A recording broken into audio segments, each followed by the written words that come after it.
Hey guys, welcome back to another video. Today we're talking about a fun topic, a topic that actually causes some people some headaches, quite literally in the airplane, but also just thinking about it. Sometimes or often, sadly, it confuses many people.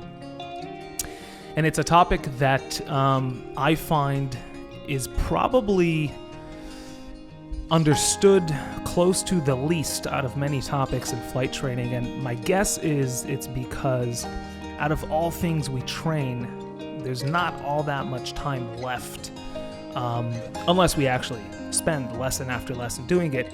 I find that the general amount of training that's devoted to in-flight emergencies and specifically to engine fires, engine outs, and things like that is not all that much. And it's not all that much because there's so many other things to cover in training.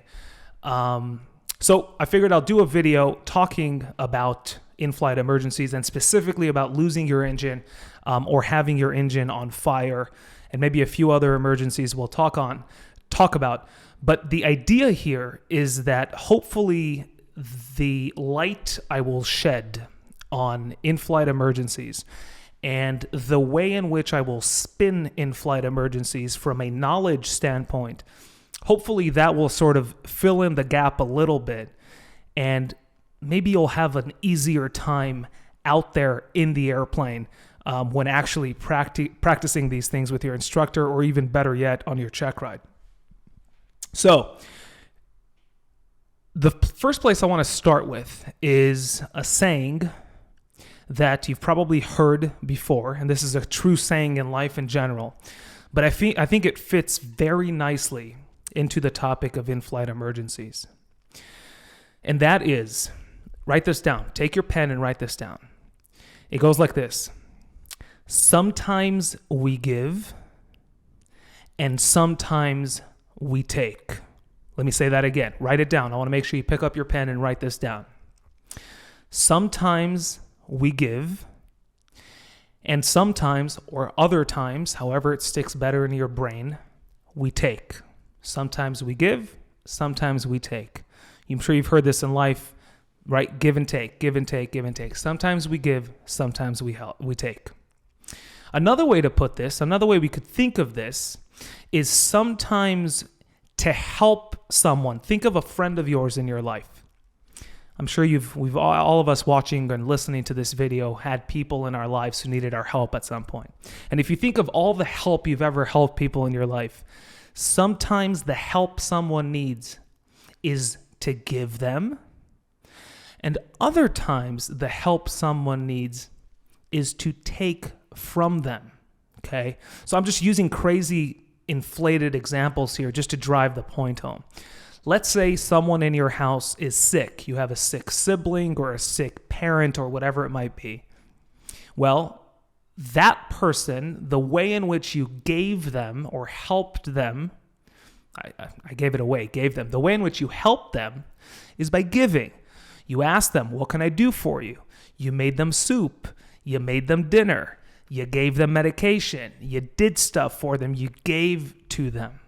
Okay. Now think of a friend maybe who you did an intervention on, who was dealing with an addiction or whatever it might be, right? Sometimes the best thing we could do to help someone is by taking something away from them. Maybe you're a parent watching this and you had a 13-year-old who wouldn't stop playing games on their gaming computer, and it was 3 a.m. Or I'm just throwing 13. I don't know what the age these days are where you need to go to sleep on time. But sometimes you take things away to help people.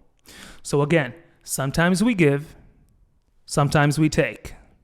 And I'm sure you could think, if you pause this video and you think of times in your life where you helped people, you've probably done both. Sometimes you gave, other times you take. And in both instances, you are actually helping that person. So I want to make this clear right off the bat before we jump into in-flight emergencies. And in a moment, I'll wrap this all together and you'll see kind of where I'm going with this. Because the goal with this video, more than anything, this video is not to tell you how to handle an in-flight emergency, and more specifically how to handle an engine out, or in-flight an engine fire or a cabin fire. The goal with this video is to spin emergencies in a way that in the moment when you're faced with them, you'll quickly be able to figure out what the right course of action is. So again, this video, I'm not in this video going into what your specific checklist calls to do in the event that you lost your engine. I'm not talking about there's too many planes out there and there's too many procedures, even though for the most part, they're all pretty similar to each other. That's not what this video is about.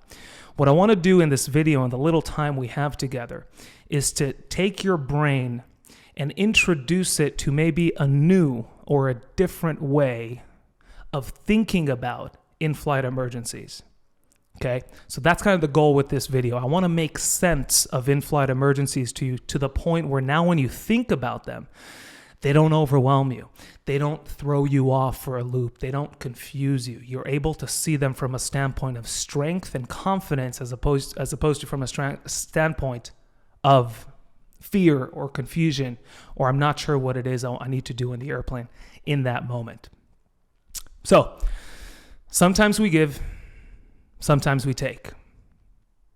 How in the world does this tie in with in-flight emergencies? So it goes like this. Just like the people I was talking about before in your life, who some of them, in order to help them, you gave them. And others, in order to help them, you took away from them. The airplane is the same exact way. And I'll say this again. The airplane, like the people in your life, is exactly the same way. Sometimes, to help the airplane, we need to give it things.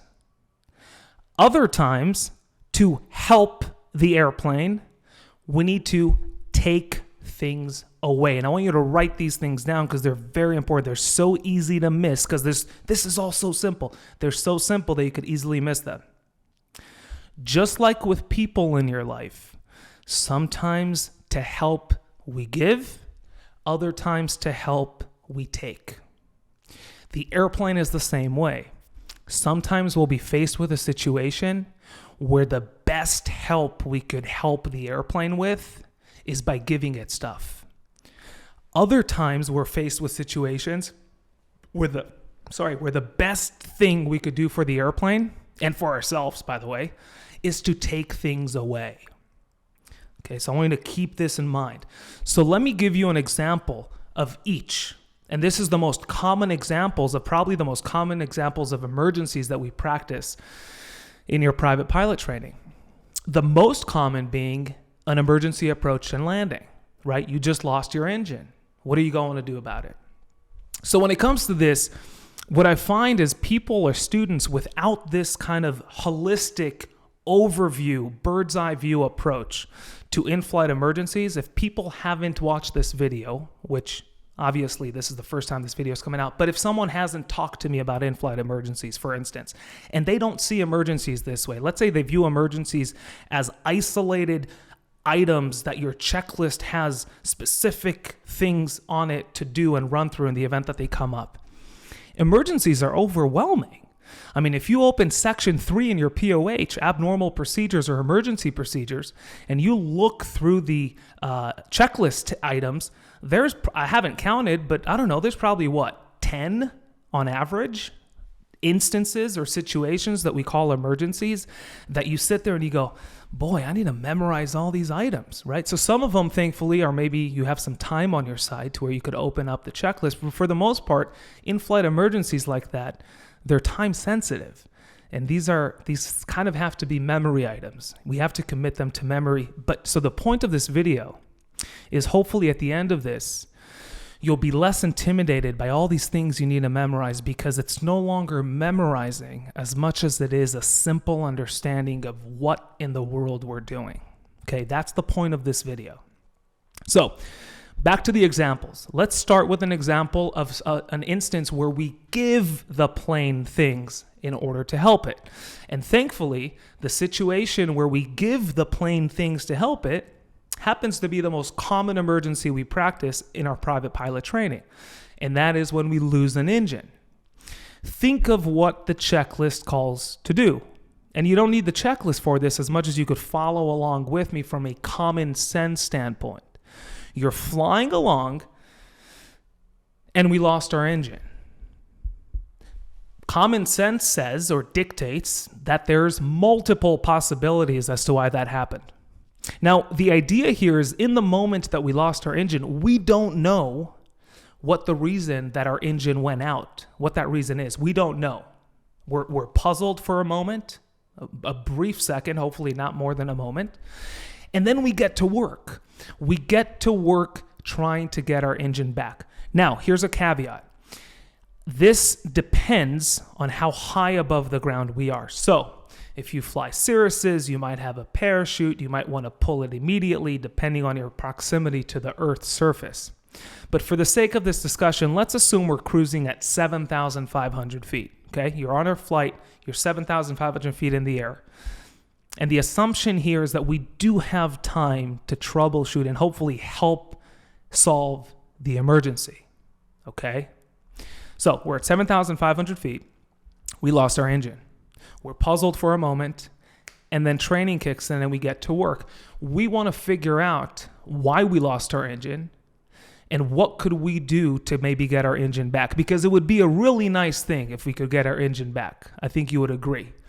So the idea with losing an engine and the items that are required of us to do, if you think about it, if I asked you, in this moment when we lost our engine, is this a giving emergency or is this a taking emergency? Meaning, we need to help get the engine back. We need to help the plane. The plane is struggling. The plane too wants an engine. Believe me, no plane, if you were a plane, the last thing you want to do is go down in a field someplace. So you too, the airplane wants the engine. Obviously, we want the engine too.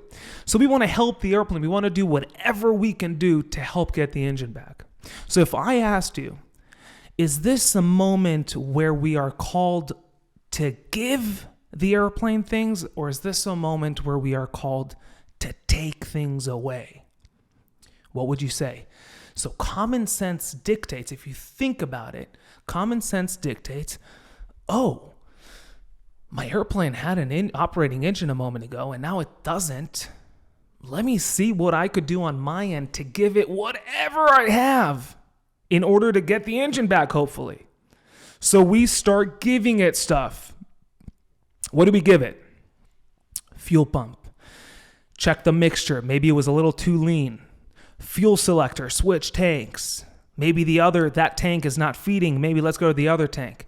Magneto, check both. Make sure that the key's on both, because maybe you were on just one mag and now that mag went out. And so you're down to no redundancy. So make sure your key's on both. Fuel pump, I said that. Fuel selector, fullest tank, throttle, a mixture.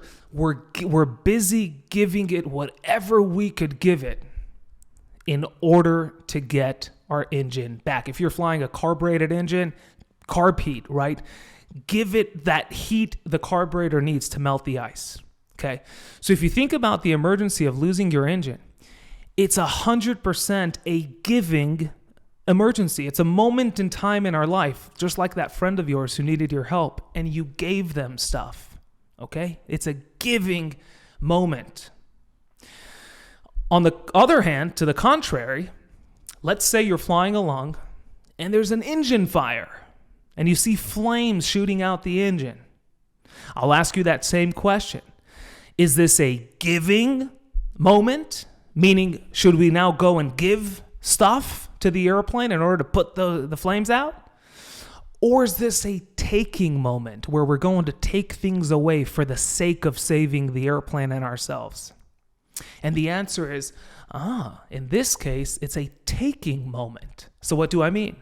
Well, we have fire. What are some things that feed the fire? Oh, fuel. Let's take fuel away.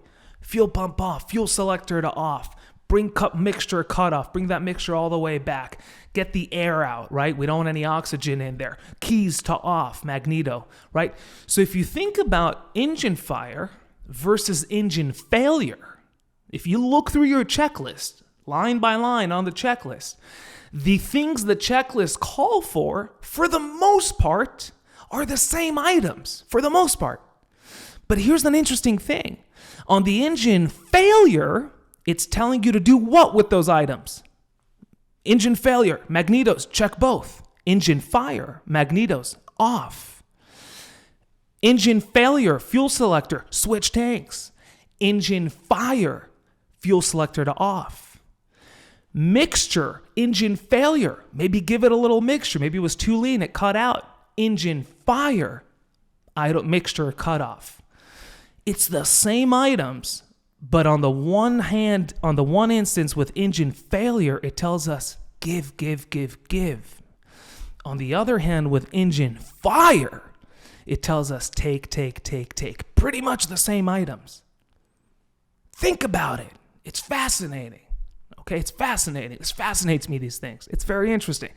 So I want you to open your POH as we're talking and go to section 3 and look at the items on the engine failure, engine fire. On the one hand, we give. On the other hand, we take. Remember what I started this video with? Sometimes we give. Sometimes we take. It's true with people in our life. Sometimes the best thing I could do for my buddy is give him stuff. Other times, the best thing I could do for another buddy or the same buddy at a different instance in a different time is take stuff. Maybe there's something that's hurting them, right? So depending on the situation, sometimes we give and sometimes we take. Engine failure, we give. It's a giving moment. Engine fire, we take. It's a taking moment. In both instances, I'm doing whatever I could do to help the plane. Do you see that? It's not that giving is helping and taking is not helping. No, giving sometimes is the best thing you could do, and taking other times is the best thing you could do. Wingtip fire. If you go through your checklist in the POH, what does it say? Is it a giving or a taking? It's a taking, right? You want to turn off all the electrical equipment on the wingtip, all the lights, whatever it might be, the pitot heat if it's out there. It's a taking emergency.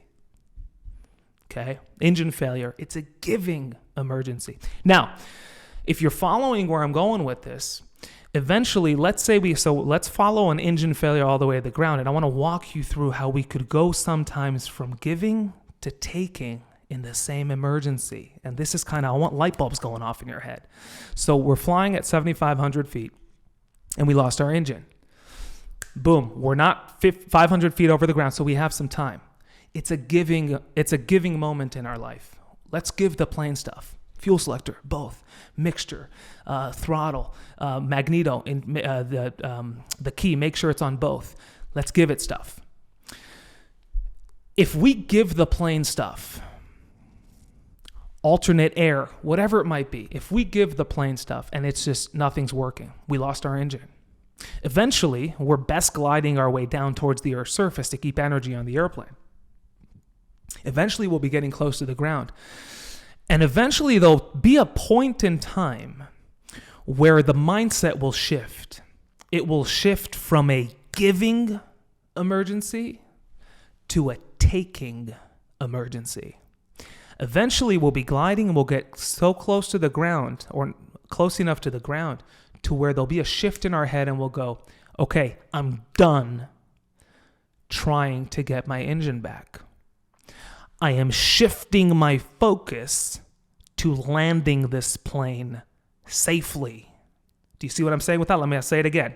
At some point during that glide, you will tell yourself, I am done trying to get my engine back and giving. Not because I don't like giving, but because the giving doesn't seem to have solved the problem. And if I continue to give all the way to the ground, I will crash into the trees. So at some point, I have to stop giving and shift into taking mode. Because if you think of emergency approach and landing, that is a taking emergency. Engine failure, giving emergency. Emergency approach and landing, taking emergency. All the way to the ground. Guess what? Guess what the two last things your checklist calls for? Turn all the electrical equipment off after you got your flaps in, pop the door open, right? So we're taking things away. We're setting ourselves up for landing. You want to make sure that the plane... Now, it's not as much taking as an engine fire, but I'm trying to get your head here to start looking at in-flight emergencies and asking yourself, Is this a giving moment or is this a taking moment? If you ask yourself that question every time you're faced with an emergency in flight, I don't care if it happens planning it or not planning it, if it catches you off guard or not. If you make sense of your in-flight emergency, and it takes a split of a second to figure out, and you simply ask yourself, you say, is this calling me to give stuff, or is this calling on me to take stuff? And if you figure out in those few moments which of the two is it, you'll find that common sense, most of the time, not all the time, right? Engine fire on the ground, on cranking when you start, says add power, eat up the flames. That doesn't make sense to many people. So I'm saying most of the times, you'll be amazed because the common sense you'll come up with is exactly what the checklist calls for. All you need to figure out, is this a giving moment or is this a taking moment? If you give when you should take, it's just as bad as taking when you should give. If I do the wrong thing at the right time, if I do the right thing, it goes both ways. If I do the right thing at the wrong time, I'm doing the wrong thing. If I do the wrong thing at the right time, I'm doing the wrong thing. So when it comes to in-flight emergencies, that's why I'm so passionate about this. And this makes it so much easier. I've seen so many students who, once they hear this, they go, oh, now it all makes sense. Go ahead, throw anything at me. Oh, engine, I lost my engine? No problem. Let me give the plane stuff. Here's some mixture. Make sure my key's on both. Fuel selector, because now they get it. Engine fire. Let me take things away. It's a taking moment. Magnetos to off, mixture cut off, fuel selector to off. Once it clicks in the head, in-flight emergencies become, I almost want to say, less of an emergency. It's almost more comfortable to deal with them and handle them in the moment when you understand this. But imagine a pilot who's piloting a plane. You're in charge of the airplane and you're faced with an emergency and you don't even know. You can't answer the question, is this a giving moment or a taking moment? How in the world would you handle that emergency if you don't even know if it's a giving or taking? So I'll give you a pass because you haven't yet watched this video.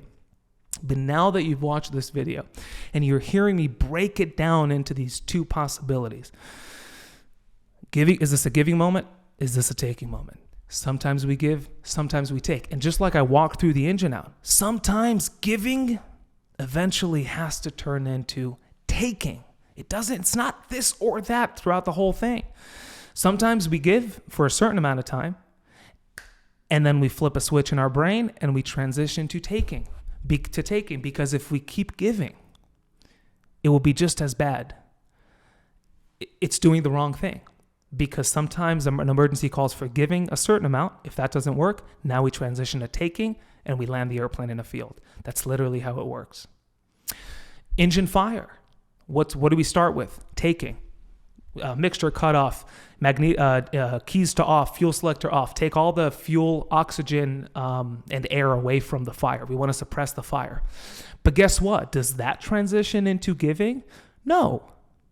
That's a time when we don't wish to give the plane stuff and reintroduce the fire. So we want to kind of land the airplane, right? So that will typically end with an emergency approach and landing. You see where I'm going with this? So it's not just as simple as it's either a giving moment or a taking moment. It goes a little deeper than that because some emergencies, I start by giving and eventually sometimes I have to transition to taking. Other emergencies start by taking and I finish it by taking because I'm not going to reintroduce this engine. I'm not going to attempt to restart on this engine. So it starts by taking and it ends with taking. But what the point of this video is for you to be able to make sense mentally in your head when it comes to in-flight emergencies. And anytime something happens, I want you to be able to place it in your brain. Is this a giving moment? Is this a taking moment? Is this a giving emergency? Is this a taking emergency? And if it is a giving emergency, is it a giving emergency all the way to the ground or to what altitude? And figure out, when am I going to transition from giving to taking? So any engine out, emergency, engine failure, unless you get that engine back, eventually, as you glide your way down to the surface, that emergency will shift. It will turn from a giving moment to a taking emergency. And you'll have to make that switch in your head. And once you make that switch in your head, you don't go back. The worst thing you could do, and again, I'm going off on a tangent here. I could talk about these emergencies forever. But one thing that is very important when it comes to training ins and outs, the moment you make that transition from giving to taking, you don't go back. You have to be committed to your decisions. You have to be committed. So there's kind of training that goes into it, right? When would transitioning from giving to taking be too soon, right? Maybe you had another 1,000 feet you could have devoted to trying to get your engine back and keep giving it. And instead you wasted it because you transitioned to taking too soon. Or to the contrary, what would mean too late? Maybe you should have done it 1,000 feet ago, and now you've done it too late, and now you won't be able to glide to your field. So there's a little bit of finesse and training that goes into this, which this video is not about. But what this video is about is I want you to be able to make sense of in-flight emergencies. Giving, taking. Sometimes I'm called to give. Other times I'm called to take. And it takes the pilot in command. It takes the PIC, the person who's responsible of that airplane, the person who's responsible for that airplane, to be able in a split of a second to figure out, is this a giving moment in my life? Am I giving the plane stuff now to help it? Or do I need to take things away to help it? Right? If you're a parent, I'm sure you could resonate with this. Sometimes the best thing you could do for your kid is give them stuff. Other times, the best thing you could do for your kid is take stuff from them. It's just the way of life. Planes are no different. And this is crucial, and I promise you, this will make your in-flight emergencies a lot less nerve-wracking and crazy, and it will be very calm in the flight deck. Because whatever your instructor throws at you, you think, giving or taking. Giving. Let me give it stuff. Here's fuel. Here's air. Let me switch the sources of air. Alternate air. Maybe alternate static. Maybe you're pretending. Maybe the in-flight emergency is that your static ports froze over. No problem. Let me give it an alternate static source if you have alt static in your plane, which you should. Every emergency requires you to either give or take. And if you could approach emergencies from this standpoint and ask yourself that question when something happens, I promise you, it will make the whole process of handling the emergency a lot cleaner, smoother, calmer, and ultimately, at the end of the day, you'll handle your emergencies a lot more perfectly because you're not now confused. Do I go magnetos to both or do I go off? And you're trying to remember what the checklist calls for. Do I go fuel selector, switch tanks, or do I go fuel selector off? All that goes away. You're no longer guessing because you figured out a minute ago. This is a giving moment. I'm giving it whatever I have. This plane, it just lost an engine. It's my sick buddy. I'm making it chicken soup. I'm going to get it medication. I'm going to give it whatever I can do and whatever I can give it to get this friend of mine back up and running. Sometimes my friend is on fire. Guess what? I want to put the fire out. And to put the fire out, I need to take things. Magnetos to off, fuel selector off, mixture. Take all the stuff away that could make the fire bigger. So, giving and taking. I'll end the video here because I could go on for days on this thing, but I think you get the point, hopefully. Anytime an emergency happens in your plane, is this a giving moment? Is this a taking moment? And it will simplify everything. Everything. All of a sudden you'll be like, oh, planes are just like people. Sometimes you give, and sometimes you take. That's it. All right. Hope this was helpful, and I'll see you guys on the next one. Bye-bye. Hey guys, it's Yoel. I hope you enjoyed this video. I hope it answered some of your questions, confusion, whatever it might be, that I was able to help you in your own flight training journey. If you did enjoy the video and you did find it helpful, I would appreciate if you would subscribe to the channel and like the video. What that does with the YouTube algorithm is it kind of lets the AI way of letting YouTube know that there's some interest here and there's some helpful information for others. And that way YouTube will share this with other students or people who are going through flight training just like you. So if you do those things, It always helps, and I do appreciate it. Secondly, if you also have a topic, a question, a topic, a concern, confusion, whatever it might be that you want me to talk about on these videos here, go ahead and email me. There's an email in the description of this video below. So if you click on the description of the video, you'll see an email. Email that email with your question or topic, whatever it is you want me to talk about. And in the subject line of the email, write Ask Yoel, because this series is what I call Ask Yoel. So that way, when the emails come in, we're able to separate them and know that your email is a topic you want me to discuss on these videos. Anyhow, hope it was helpful, and I'll see you guys on the next video. Take care.